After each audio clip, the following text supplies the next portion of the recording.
and welcome to a MetalCast for a metal coffee shop. My name is Heidi Ellsworth, and this is such an exciting episode because we are having our first erector contractor on the show to talk about metal buildings. And I am so honored to welcome Bobby Mesmer to the show. Hello, Bobby. Hi, good morning. How are you today? I am great. I am so excited to hear about all of your endeavors and about your business. We met at MetalCon and I was so impressed. And so thank you for coming on the show. Yeah, thanks for having me. I'm really excited to be here. So really looking forward to this. That is great. Well, let's start with some introductions. So why don't you tell us about you and your businesses? And I'm going to say businesses because I know there's a lot. So let us know about everything. Yeah. What to say? Where to start, right? I've been in business now for 23 years, under RMG Erectors and Constructors. We started this business back 23 years ago as an actual general contractor and, kind of just moved into the metal building world over the course of time. And we could dig into that a little bit more a little bit later, but we moved into it over the course of time and really have now exploded in the business and what we're doing and become over the last several years, we've actually become the largest pre-engineered erector in the world.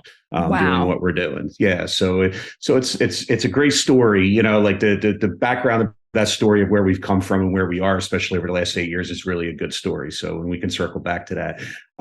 But yeah, I mean, and then we have, and that business has really grown us into other businesses. We have moved into RMG Luxury Services, which is our luxury brand where we have, we offer black car service, nice. To customers in the commercial business, side of things. We own our own private jet, so we have our own aviation business, and we're looking to expand that business into jet rental. We have a brand for clothing that we are actually getting off the ground. So where we're doing screen printing and embroidery service for that, and that kind of extended upon us just needing embroidery service that we couldn't get. And we're looking at the company that we use, and I'm 50% of his annual revenue, and I'm like, you know what, I'm going to buy you, and then I'm just going to roll you into our business and make it so smart.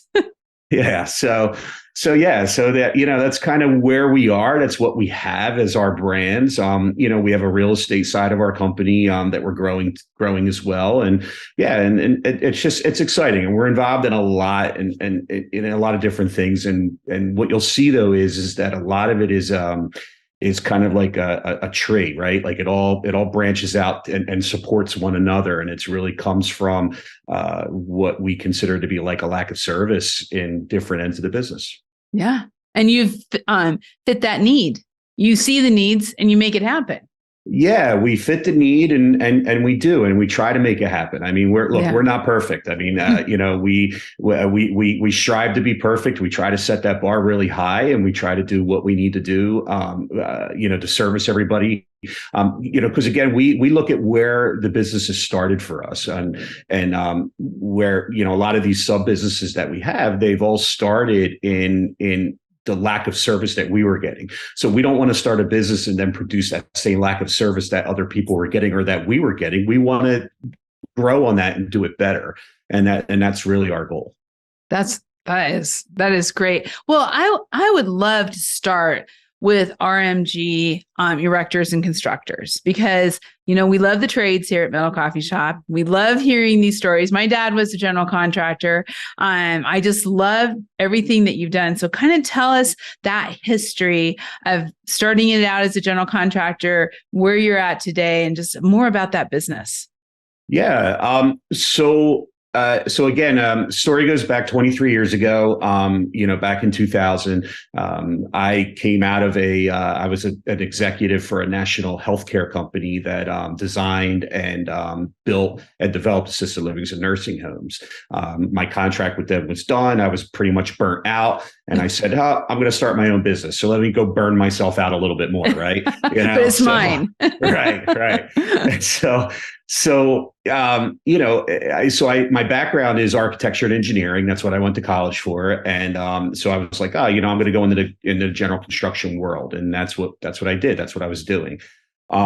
We in the general construction world, we were doing a lot of different stuff, but we mainly worked in the commercial side of the business. We were doing a lot of federal municipal work all over the country, and we got involved in some metal buildings. And we had a problem with the metal buildings; they were easy to buy, but impossible to get erected. And so I saw a need, right? Again, everything I do just fits with the need that I have, right? Makes sense. And right. So we see the need and we look at it, and I'm like, well, I can't get an erector to erect the buildings for us. So I put together a crew of guys and I go out there with them and we erect the airplane hangar, which is actually one of the hardest things to erect in the business. And I stand back and I look at it, I'm like, that's it. I can't get people to do this. Like, what's going on here? Like, so we continue on and on and on. And I wasn't paying attention to the business, right? Like I wasn't paying attention to the metal side of the business. And so fast forward to 2016, I guess it was 2015, 2016. And my GC side took a pretty big hit. We took about a $2 million hit from somebody who I thought was a friend of mine that we were doing business with and all. And that really kind of set the tone for the rest for the last 8 years of where we came from to where we are today. That $2 million hit was hard. I mean, and anybody who takes that kind of hit, you can't come back from it. We stayed the course. We did what we were supposed to do.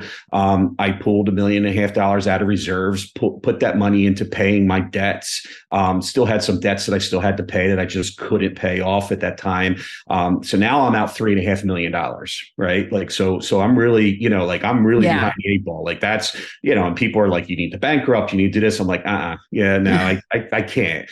And so we refocused and I looked at the pre-engineered business that we were already involved in. And I looked at it as a viable entity for us to continue on with. And that's what we did. And we put ourselves out there and we went to work and here we are now. And from 2016 or 2015 to now, here we are as again, the world's largest pre-engineered erector. And it's been a lot, it's been ups and downs and it's been a great run. And what I can say about it is I can go back in time and look and say, my GC business was forced, right? Like I forced it every day. And this is easy. And not easy in the sense like business is hard, right? Like you're always working hard at things and you're always trying to do the best that you can in business. And it's never really easy, but in the sense of what I was trying to do in the GC business and then what I'm doing now in the world of pre-engineered erection, it's just so much easier. So I always go back to like, God had a plan, right? Like, like he finally, I think he was telling me things for such a time. And then he finally just cut my knees out and was like, I am going to humble you at this point. And that's what he did. Well, I can relate so much to you because first of all, I came into Roofers Coffee Shop and Metal Coffee Shop also in 2015, 2016, and it was almost ready to be shut down. And my business partner and I, same thing. We scaled and we said, let's do something that we enjoy and that's fun. And that, like you said, business isn't easy, but when you're doing something you love, it's a lot easier. And that's what I kind of hear from you is like these beautiful buildings all over the world doing such great craftsmanship. To me, that's what it means. But I would love for you to talk a little bit more about how I know what we had to do to sustainably build our business and to get our feet under it and everything. Talk to us a little bit about people out there who are maybe in a similar position and are trying to grow their business, but doing it the right way. Yeah. I mean, business and industry, people tend to, people start a business based off of what they know, right? Mm-hmm. So somebody who is an electrician, let's just say, they work under somebody else. They have a need, or they have an ability to say to themselves, like, hey, I could do this myself now. And they move on, but they follow the same program. So what tends to happen in businesses, people tend to take what they learned from whoever they worked for before they started business, and continue to move that same process forward. And which is a great program. It's a great philosophy to do because it works, right? But what it does is it standardizes the industries to never change. Like so in the pre-engineered business, the manufacturers all do everything exactly the same way. All the erectors do everything exactly the same way. And so the lead up to this is I looked at the business coming into it, and I looked at it and I said, there's a better way. And we kind of formulated that. And I used what I know in my engineering mindset, and I used what I know about the business and at the time. And I said, well, why can't I do it this way? And I do have to tell you, early on, we got a lot of pushback. The way that we went to erect buildings, people that thought that they knew how to erect a building were coming to us being like, well, that's not the way it's done. And we're like, but what difference does it make if we end up with the same common goal, which is a complete building that is done the right way per the plans? Does it matter? Yeah, and it doesn't, right? Like so. So what's funny is now here we are so many years later, and we have changed the erection business. And what's funny is a lot of people are trying to duplicate what we do, and they really can't. And that's the sustainability. And I would tell anybody out there in business, like, if you love what you do and you know what you do and you know how to do it well, find a way to do it differently, and because you're going to get a little bit of pushback, but stay the course, because if you do it differently, which ultimately makes you do it better, and you do it more competitively, and you're doing it more sustainably, that's going to put you in a process where people are going to admire that of you, and they're going to come back to you, and you're going to rise to the top organically is what's really going to happen. And that's what happened for us. And because we, like, our claim to fame in the business, everybody knows that we're the go-to guys to get it done. You need a job done, come to RMG. Okay. Call Bob Mesmer. That's what people know. People call the big manufacturers the Nucors of the world, the Cornerstones of the world. Big project, they need a high horsepower erector, call Bob Mesmer. That's the word on the street. My reference list, people, with new customers, we give them a reference list, and the customers come back and they say, yeah, we called your references, and everybody has said, get out of your way, give you what you need, let you do the job, and you'll get it done. And that's the name that we've done, and that's what we've done. In our end of the business, where other people doing it the same way, just you're not separating yourself from your competition, right? Like you're staying in like, I read a book a while ago. I'm going to sidebar here. I read a book a while ago called The Blue Ocean Strategy. Yes, I love that book. It's an amazing book, right? Yeah. And everything in that book is absolutely correct. And it's how to differentiate yourself from the bloody Red Sea and get out into the blue ocean, right? Yeah. And so if you know how to do that and you're willing to take the risk, do it. That's how you create sustainability. That's how we've done it. We pay our people much better than everybody else in the industry. We do our work much quicker. Jobs that take people 30 days, we're doing in 2 weeks, still the same high quality. And then the other side of it is integrity, right? You want to be sustainable in anything, you got to deal with integrity. You got to be honest, whether the people like to hear what you have to say or not. Be honest about it, because they're always going to appreciate it. There are people out there who do not like me, but I will tell you that there are people that are going to say that, well, Bob's an asshole, but at the same time, they're going to say, but he's honest and he does exactly what he says he's going to do. Yeah. You know what? I haven't heard that, and I can't believe it. So, but you know what? When you're competitive and you're passionate, a lot of times people get the wrong impression, or they just, however that works. But listening to you and what you're saying about the blue ocean, and honest to goodness, I think we were just on parallels when we finally have met, because everything you're saying is exactly what we've experienced in our business, doing things different. I had so many people tell me, oh, it won't work that way. And I'm like, okay, just watch. And it is that, I think you're right. That is such great advice, is look for the need, and the pain, then also do it in a way that differentiates yourself out there. So as you're kind of looking at that, I mean, coming into it, a couple million plus down when you really started to grow your business. I loved what you said earlier about that just, you took note, you looked at everything and you said, okay, let's go this direction. Talk to us about some of your philosophies around dealing with adversity and really how you kind of pulled yourself up and took off. Yeah, I mean, everybody deals with adversity differently, right? Some people just have the aptitude to dig through it, pull themselves up by their bootstraps and move forward. And some people, they just bury their head in the sand and that's it, right? Mm-hmm. And look, there is no right or wrong in regards to that. It's about what you're able to take. I happen to be the type of person who looks at adversity and learns from it and moves forward from it. I tell that to everybody. I tell it to my own employees, like when they, when they're afraid to make a mistake or they make a mistake, I'm like, the only way you learn is by making mistakes. If you're not making mistakes, you're not growing in any capacity.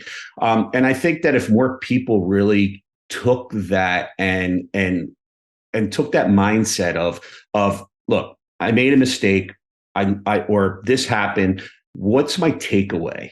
What do I do with it? And that's what I did. And I looked back and I think too many people too, they're focused on the money, right? And we're all in business to do this for money. We're all in business to do this for what we can get out of it. I have learned a long time ago that if I focus on the company, I focus on the work, and I focus on being integral, doing good, the money just shows up. And that's what you do in the face of adversity. You just continue to grind forward. You continue to push. You continue to make the efforts. Adversity is going to be all around you. I mean, right. And there's no way to deal with it in any business. In construction, it's horrible because it's just that world. But in the face of other businesses, the adversity that you're going to face to grow and to move forward, you got to take it, you got to learn from it, and you got to say, okay, what do I do with it? How do I shuck and move here a little bit? How do I, what do I do with it to make it better on the next time? Or how do I deal with that customer?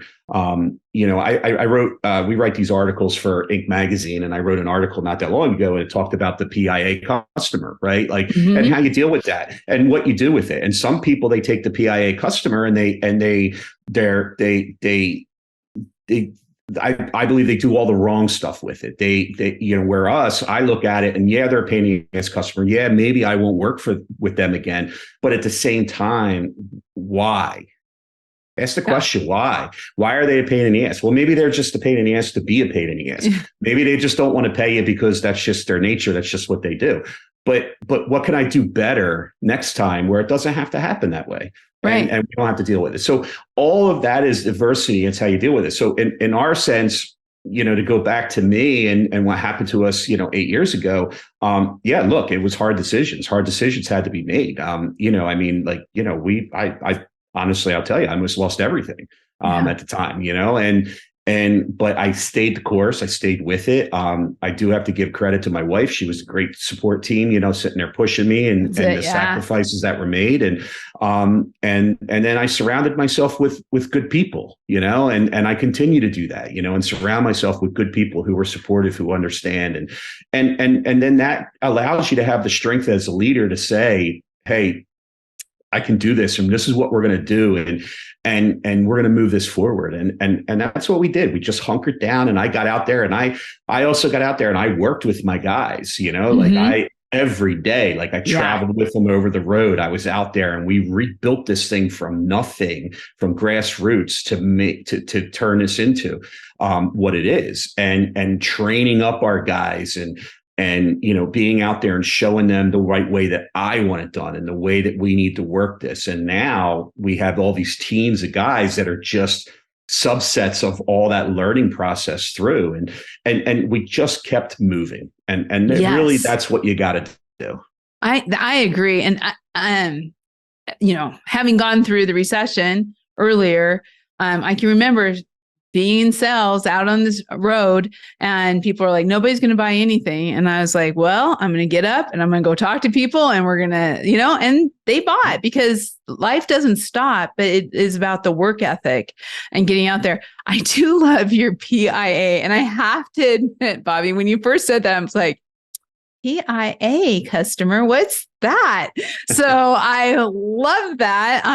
But I kind of want to like sideswipe a little bit on that, because I've had PIAs also, but a lot of times once you understand where they're coming from and where you're coming from, some of I'm sure we were PIA to some people, right? And once everybody kind of got on the same page, now they're some of our best customers. So I love that. Talk a little bit more about that. Yeah, I think it's, it's funny because like you talk about getting on the same page, right? Yeah. And everybody gets in their own mindset of, I'm right. I'm right. We live in such a virtuous world right now where I am right no matter what. It's me. It's not me. It's you. Yeah. I'm right. You're wrong. Right. And look, I get like that. I'm sure you do. Everybody gets like that. It's just what it is. And sometimes you have to take a step back, and that's what you learn from it. You got to learn to look at yourself and say, I make mistakes. And what was my mistake? Maybe I came into the situation too headstrong. Maybe I didn't look at their position correctly, things like that. And so, it's funny. We have a folder. It's called a scumbags folder in our file server, and all the people that are the really bad PIAs that are the scumbags go into that folder. And they're the people that we just couldn't make it right with, whether how much money they didn't pay us, which that's typically what it comes down to. It's typically, we did the right job. We went over and above. We kept going back for the callbacks, and they just still didn't pay us, whether that's, and whatever that amount of money is. They go into there. But we do make the effort, and look, I have customers right now. We have a couple where, my CFO and my assistant, say all the time, they're like, why are we working for these people? Because they're a pain in the ass. We have a couple customers that are they're hard to deal with. But we look at it and we learn from it. And you have to, you got to stop, take a step back and say, okay, well, why are they? And it's easy when you're caught up in the moment. I'm very hands-on and very active with my company overall. So project management, scheduling, et cetera. So I even get caught up in the heat of the moment of it to say, and I'll fire back at them for something. And then it turns into a mess. And I'm like, yeah, maybe I'm the one that turned that into a mess. I'm sorry. I hear sometimes like, you're coming in hot, and I'm like, okay, cool her down for a second. And, but I think it's the same way too with employees, and I love how you've built your loyalty. I feel like we've done the same thing. We have some of the best, and I'm going to say too, we have some of the best customers. I got to say that from before, but we also have the best employees. You have, is very, very much, we have, I know I've said this a lot of time, Bobby, we have very much the same philosophies, because it's we. I'm always like, this is our company. This isn't my company. This is our company with the employees. Talk a little bit about that. Yeah. The employees are hard. Good employees are hard to find. Right. And especially now, we have job advertisements out there, and nobody wants to work. They submit resumes. The girls call to set up interviews. They don't want to interview. People just don't show up. It's impossible out there, and it's across the country. Right. Yeah. But as a company, you learn over time, and I see different people that run companies differently. I just had a conversation with somebody about a friend of theirs who owns a company and the way they treat their employees. And I find it interesting because there's actually a lot of people that are like this in business, where this particular company, they act like the employment that they give to their employees is a favor to that employee. Oh, I give you a paycheck at the end of the week. I'm doing you a favor. Yeah. And you kind of have to keep in mind, as a business owner, it is a two-way street, right? Like, I own a business, I'm here making decisions, and everybody needs me to be here at the helm. But at the same time, I need you to be doing what you're doing to keep the company moving forward as well. So in reality, it's a we, right? It's we as a company. It's we as a group. It's we as who we are. I make a very conscious effort when speaking with all of my employee base and how we talk about things. I'm always we. What are we going to do about that? How are we going to respond? What do we think we should do? Right. And that goes a real long way. I think that employees, number one, appreciate it because it makes them feel included. And it also creates a sense of buy-in. It's more about it's us as a group and starts to change the mindset. Everybody wants an employee that comes to work for them to treat their job as a career, not as a job, right? So if you're coming in every day and it's just a job to you because you're here just to collect a paycheck, I mean, that's fine. It is what it is, but that's not somebody who looks after the best interest of the company, right? So for us, we have a very good core of people that are within our office staff, and our core is they're amazing, and they buy in. They buy into what we're doing. They buy into where the company's going. They see the things that I'm doing, and they're with it. They're not just like Bob's on a podcast today. Yeah. You know what I mean? Like, they're into it, right? They're proud. Yes, they're proud. They're proud to be what's going on. They're proud of watching what's happening, and so that's what you're trying to do. It's a company culture, and you see with these bigger companies, they do all these things to create company culture. They do these surveys, which I think are stupid, by the way. You know what I mean? Like oh, your favorite color is blue, so that means that you're an introverted. Like get out of here. Like, are you good at your job and do you love your job or not? Let's really talk about what's going on, right? Yes.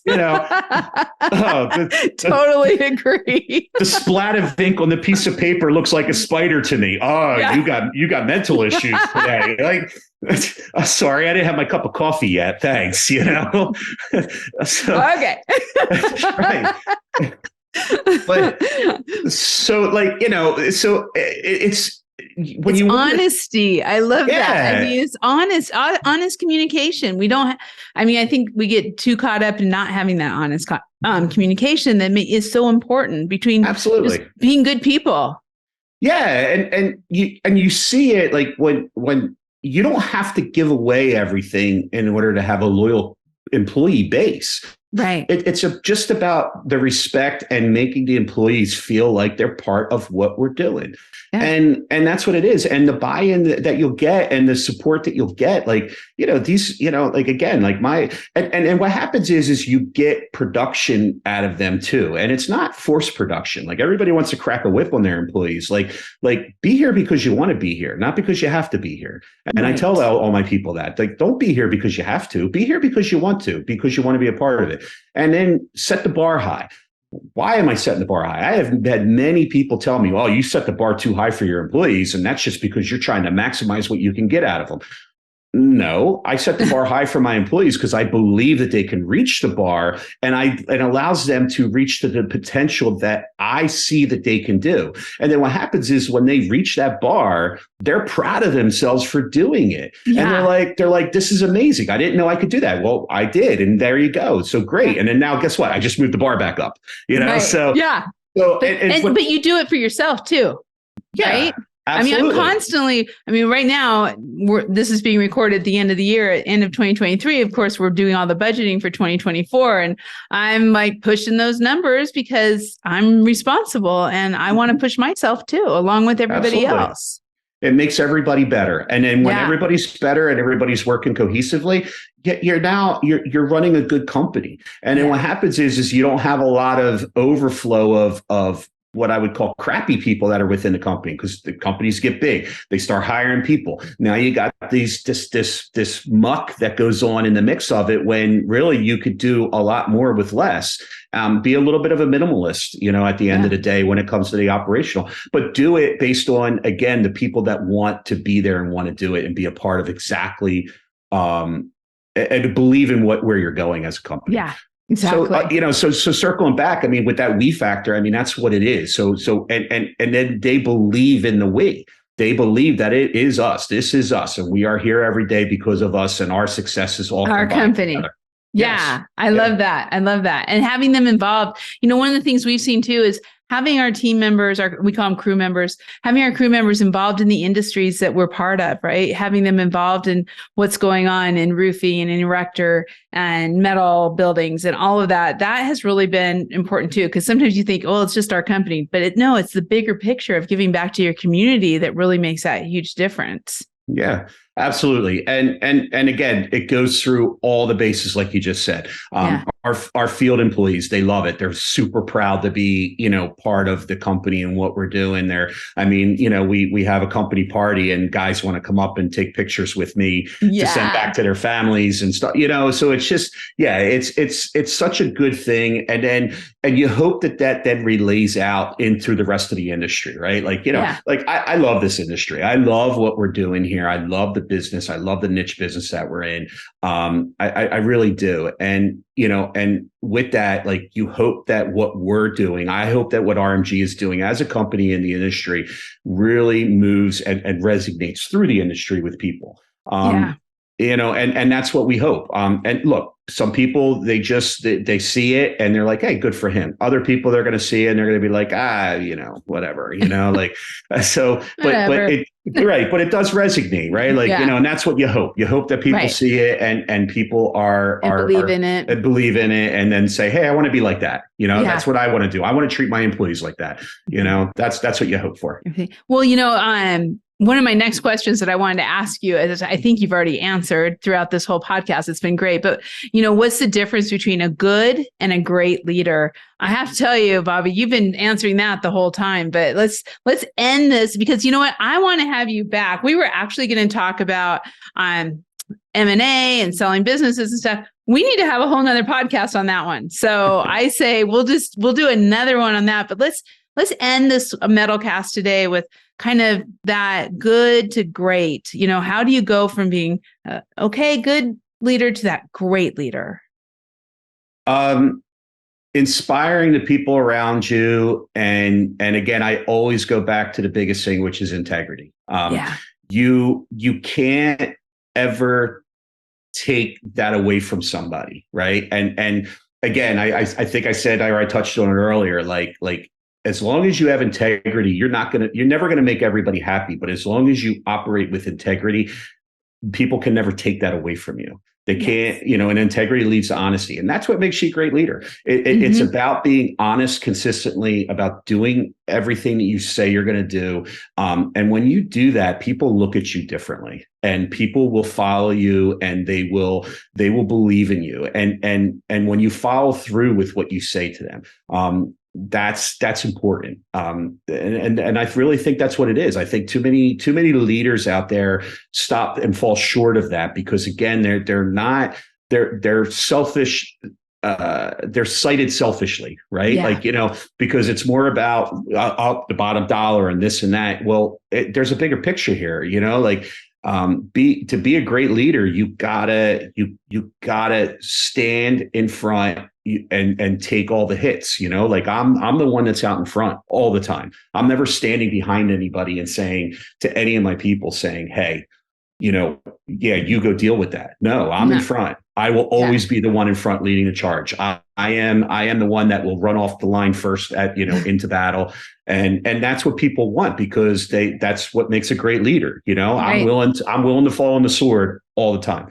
Right. So that's the difference. I think it's just, again, I think it's the integrity. I think it's how you conduct yourself as the leader of a business to have the people want to say that they want to follow you no matter what. Right. I love it. Bobby, this has been outstanding. Thank you so much. What a great MetalCast podcast. Like I said, will you come back again and we can talk about selling businesses and M&A and such? I would absolutely love that. I got some experience in that I'm willing to share and absolutely. I think anytime you want me. Between you and I and talking, I think we need a whole half hour for that. I'm just saying that's what's important right now. Let's go for it. I'm game, man.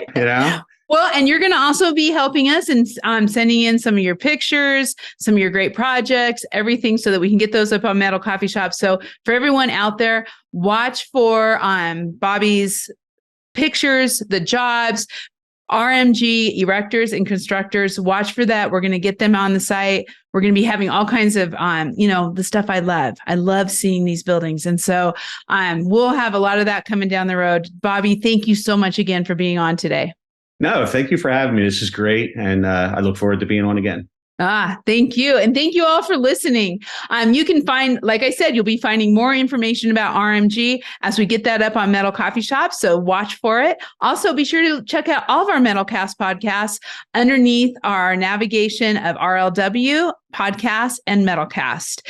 Also on your favorite podcast channel, be sure to subscribe and get those notifications along with YouTube, ring the bell because we're on there. We will be seeing you next time on MetalCast.